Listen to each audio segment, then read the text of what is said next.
Advanced launch trajectory and countdown net. Pad is clear. 10, 9, 8. Launch auto sequence has started. 6, 5, 4, 3, 2, 1. Go for launch.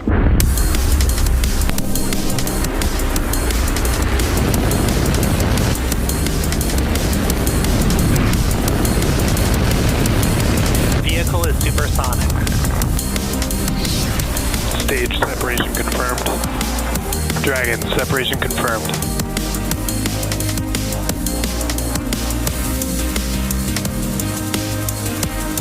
Stage 1 is transonic. Landing legs have deployed. And Falcon 9 has landed. Good evening and welcome to the NROL-186 mission launch webcast. The Falcon 9 rocket carrying tonight's payload is currently awaiting liftoff from Slick 4 East at Vandenberg Space Force Base in California, just 8 minutes and 54 seconds from now. Hello everyone, my name is Zachary Lupin and I'm an avionics reliability engineer here at SpaceX. Today's mission carries a national security payload designed, built, and operated by the National Reconnaissance Office, or NRO. Tonight's mission marks SpaceX's 362nd overall launch, the 67th launch of 2024, and the 6th NRO launch of a Falcon 9 rocket.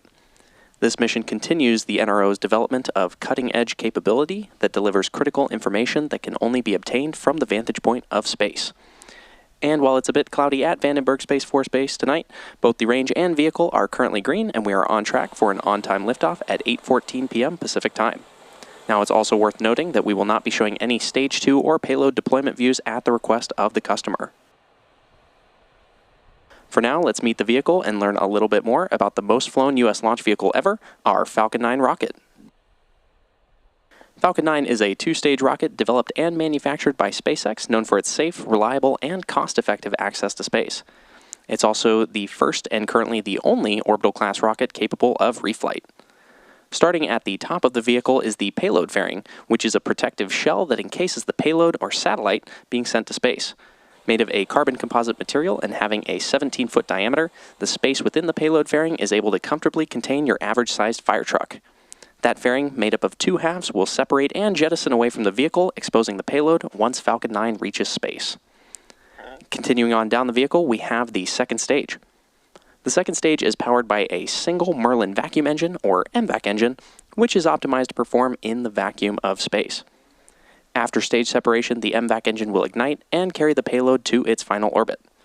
The second stage is connected to Falcon 9, to the Falcon 9 first stage via the black inner stage, which houses the MVAC engine and the system that decouples two stages during stage separation. And below that is the first stage, which is powered by 9 Merlin engines. These 9 Merlin engines provide the initial thrust to lift Falcon 9 off the ground through the lower, thicker part of the atmosphere. There are 8 engines arranged around one center engine and are collectively held in place by a structure called the octaweb. Each of these Merlin 1D engines delivers about 190,000 pounds of thrust at sea level, which gives Falcon 9 a combined 1.7 million pounds of thrust. After stage separation, Stage 1, also called the booster, will return to Earth for recovery and reuse on a future mission using a combination of the Merlin sea-level engines and the four Stage 1 fuel load is complete. And the 4 titanium grid fins located near the top of the booster, which will guide the vehicle during its re-entry and landing. The Falcon 9 first stage is also equipped with 4 landing legs that will deploy just before landing and allow for vertical touchdown of a drone on a drone ship or a landing pad. And for today's mission, we'll be attempting to land this booster on our drone ship, Of Course I Still Love You, which is currently stationed in the Pacific Ocean. Both the weather and the vehicle continue to look good for today's launch out of Vandenberg Space Force Base in California.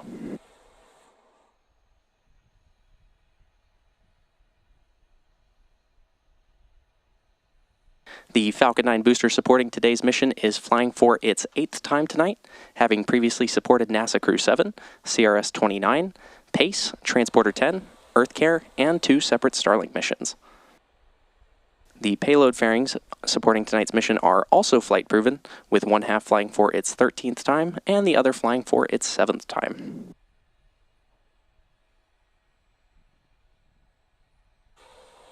Coming up shortly, the Transporter Erector, or TE, will retract away from the Falcon rocket. The TE is that large truss structure you see there next to the vehicle. First, we'll see the clamp arms open around the second. Pressurizing for Strongback retract. Good call out there. First, we'll see the clamp arms open around the second stage, and then the TE will pull away from the rocket by roughly 77 degrees. And this is set to start in just under 30 seconds from now.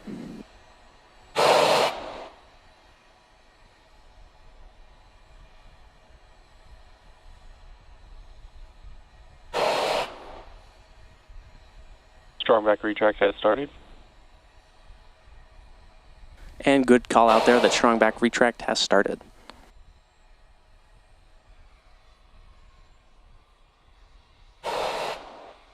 And while they're a bit difficult to see, you can see those clamp arms opening around the second stage.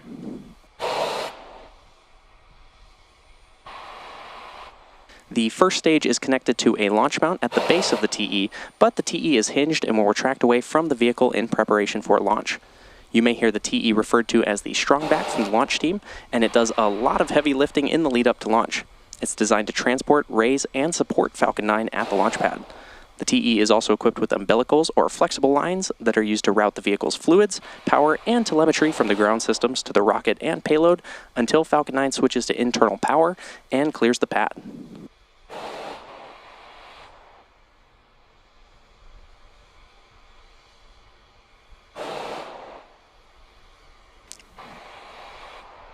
You can now see that Strongback retracting away from the Falcon 9 vehicle on the pad.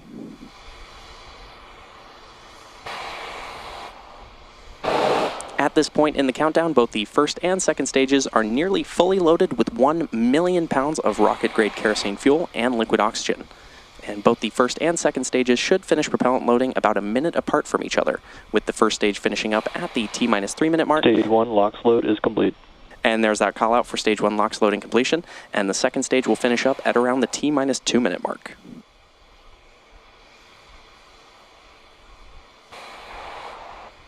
Now, those white clouds that you see around the vehicle are comprised of the chilled gas above the LOX tank that is vented overboard to maintain pressure in the tank as needed. And when that vented oxygen mixes with the warmer California air, it condenses into clouds. At the T-60 second mark, Falcon 9 will be in startup, and this will mean that the rocket's autonomous internal flight computers will have taken over the launch countdown. And just inside of T-2 seconds, we'll light the M1D engines for liftoff.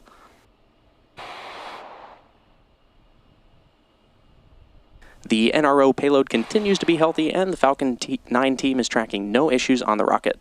Weather is still looking green despite the clouds and fog, and the range is ready to support our T0 of 8:14 p.m. Pacific time. And with that, we're proceeding into the last few minutes of terminal count.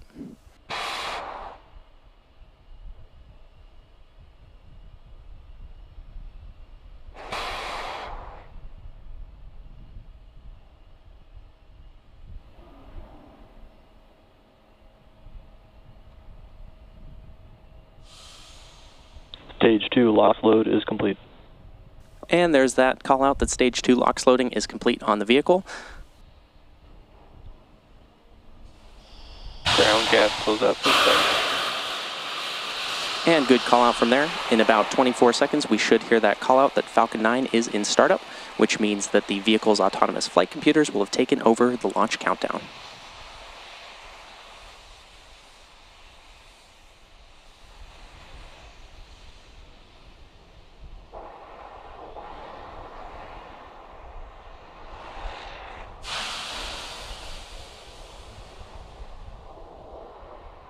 Falcon 9 is in startup.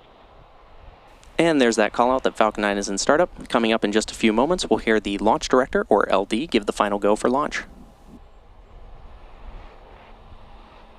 LD is go for launch. And there you heard the LD give the final go for today's mission.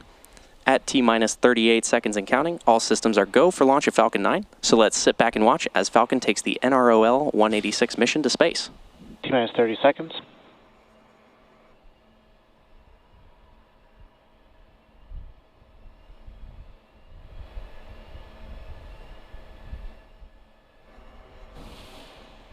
T-15 seconds. T-10, 9, 8, 7, 6, 5, 4, 3, 2, 1. Ignition. And liftoff, Falcon 9, go for vehicle NROL-186. Vehicle is pitching downrange. Stage 1 chamber pressure nominal.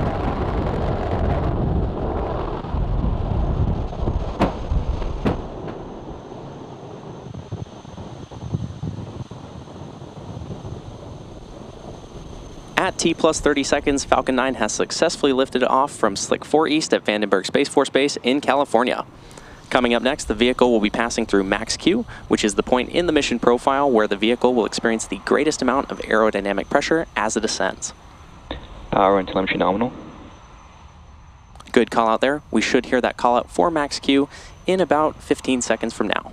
Vehicle is supersonic.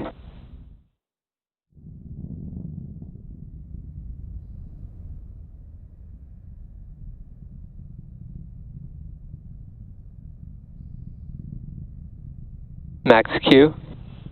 And there's that call out for Max-Q. Coming up next, we'll have 3 events happening in quick succession, starting with MECO, followed by Stage SEP, and then SES-1. Main engine cutoff, or MECO, is where all 9 Merlin 1D engines shut down to slow the vehicle down in preparation for stage separation, which is where the first stage separates from the second stage. Followed by this, the MVAC engine on the second stage will light, which is called out as second engine start 1, second engine start 1, or SES-1. This engine burn, lasting several minutes, will propel the second stage and the payload to orbit. And in addition to these 3 major events, the fairing halves will separate less than a minute after SES-1. So keep an eye out for all of these events happening in about 30 seconds from now. And as a reminder, we will not have any views of Stage 2 or the payload at the request of our customer.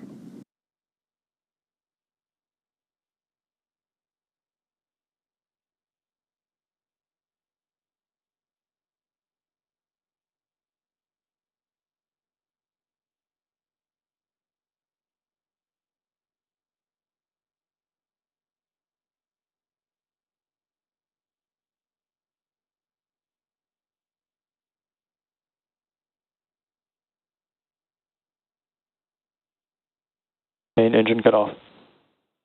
Stage separation confirmed.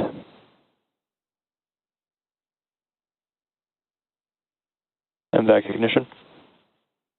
And there you heard those callouts back to back, which again were MECO, stage separation, and SES-1. Coming up shortly, we should hear a callout for fairing separation, but as a reminder, we will not be showing it on screen. Both payload fairing halves supporting tonight's mission are flight proven, with one half flying for its 13th time and the other flying for its 7th time.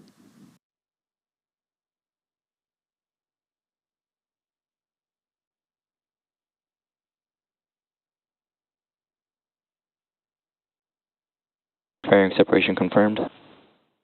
And there's that confirmation of fairing separation. We'll be attempting to retrieve both of these fairing halves again today once they fall back to Earth with our recovery vessel Go Beyond, currently stationed in the Pacific Ocean.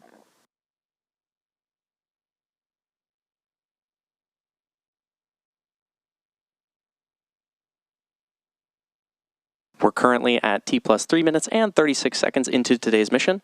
Now the next major milestone coming up in a few minutes from now will be the entry burn of the Falcon 9 booster as it continues on its journey towards the Of Course I Still Love You drone ship currently stationed in the Pacific Ocean. Now to start the entry burn, we'll relight 3 of the M1D engines, which is similar to pumping the brakes to slow down the vehicle as it passes back into the Earth's atmosphere. We need to slow the vehicle down to reduce re-entry forces, which will then help us recover and reuse the first stage. Now, during the entry burn, Falcon 9 is decelerating by firing its Merlin engines, but it's still moving really fast. And this causes the vehicle to fly through Merlin's exhaust gases, also known as the rocket's plume, which deposits a layer of soot onto the vehicle's surface. That soot comes from the carbon-based fuel that Falcon 9 uses, and with each flight, the soot builds up a little more on the outside of the vehicle.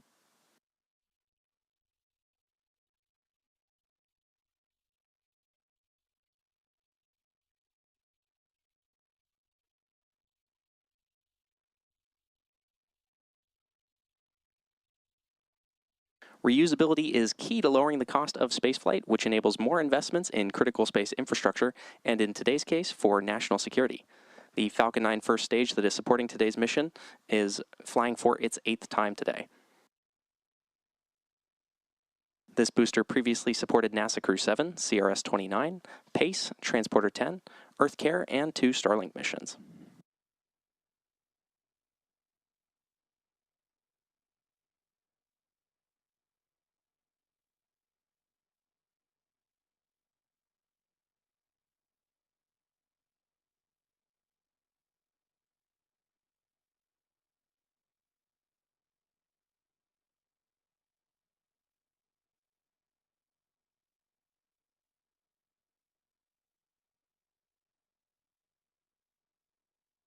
We should be hearing the call out for the entry burn of the Falcon 9 booster in about 30 seconds from now. Now, the Merlins on the first stage are optimized for sea level, and these achieve 190,000 pounds of thrust each during ascent and descent. At liftoff, Falcon 9's first stage has the thrust greater than 5 747 airplanes at full power. Now, the MVAC engine on the second stage, which is not shown, has a much wider nozzle, and it's optimized to 220,500 pounds of thrust in vacuum. Stage 1 entry burn startup. And there's that call out for the entry burn on the Falcon 9 first stage. This will last about 20 seconds.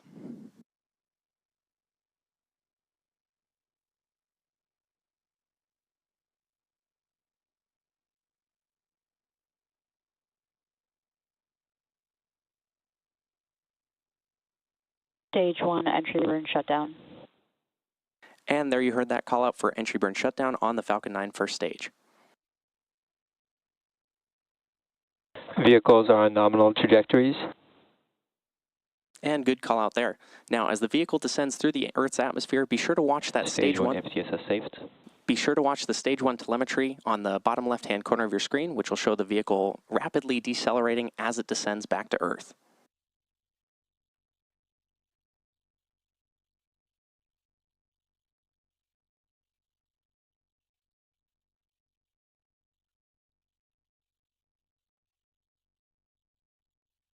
Coming up in about 30 seconds from now, we'll have the landing burn on the Falcon 9 first stage, and the landing burn is the final burn of the Falcon 9 booster used to reduce the remaining speed of the vehicle in order Stage 1 transonic. in order to allow for a soft touchdown Stage 2 FTSS saved. on the drone ship.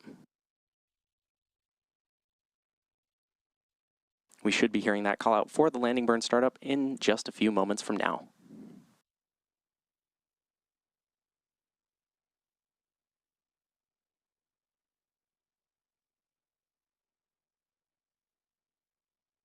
Stage 1 landing burn. And there you heard and saw startup of the landing burn on the Falcon 9 first stage. As a reminder, Stage 2 terminal guidance. As a reminder, this booster is set to land on the Of Course I Still Love You drone ship currently stationed in the Pacific Ocean. Landing leg deploy.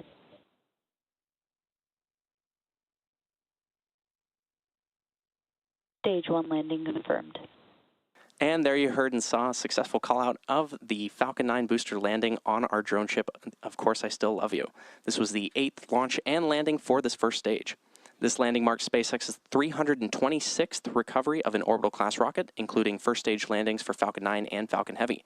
Today's mission marks SpaceX's 362nd overall mission to date and the 67th mission of this year. Now, as a reminder, we will not be showing any stage 2 or deployment views at the request of our customer. So with that landing of the Falcon 9 booster, we'll be bringing today's webcast to a close. Thank you to the National Reconnaissance Office for entrusting us with today's mission. And if you're interested in more launch coverage, be sure to check SpaceX.com/launches for the most up-to-date information. Thanks for tuning in, and we'll see you again soon.